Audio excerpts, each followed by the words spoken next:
Hey everybody, this is Brian from Carving is Fun, and today we're going to do a quick comparison between the Beavercraft whittling knives and Flexcut whittling knives. Now both of these are really good knives for anyone who's getting started with whittling, but there are some minor differences that you might want to know before you go and purchase either one of them. The Beavercraft knives are going to be your cheaper options on the market. They're going to range between $12 to $18 depending on the style you're going to get. And then the Flexcuts are going to be between $18 to like maybe $25. Some of the main differences, as you can see, the handles are slightly different. The Beavercrafts are a little bit deeper handle, but the Flexcuts are more finished and has kind of like a smooth lacquer on it. The Beavercraft are a little bit rougher, but do have the slight advantage that if you've been whittling for a long period of time and your hands get a little bit sweaty, they're less likely to slip on this one versus the slick lacquered one. Still, I find the Flexcut's a little bit more comfortable to hold on to than the Beavercraft, but that's just personal preference. Getting into the steel, Flexcut uses high carbon spring steel with a Rockwell hardness between 59 and 61.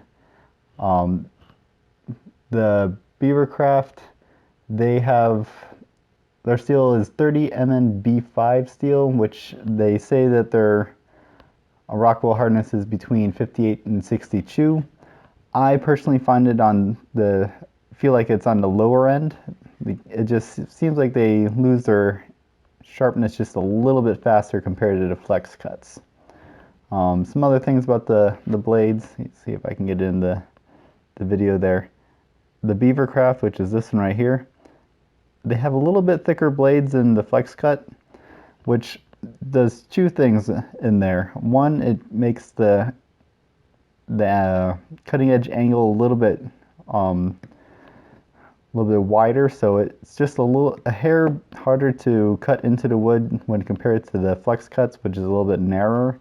And because of the thicker blade, it is also more material you have to push through the wood when you're whittling, which makes the Flexcut a little bit easier to cut through the wood because it's a thinner profile. But overall, these two knives will get the job done, especially if you're a beginner. They're both designed for the beginner in mind. They're very easy to sharpen. They have a very similar edge cut on them, but either way will do the job. If you're more on a budget, Beavercraft will be the one that you're going to want to get. Like I said, you can get these between $12 to $18. The Flexcut are a little bit nicer quality in my opinion, but they do cost a bit more. Now, if you want to see how these knives compare up to all the other ones, I have a whole other video going through about $600 in different knives to help you determine which one is best for you. If you liked the video, feel free to like and subscribe. Thank you all for watching. Have yourself a good day.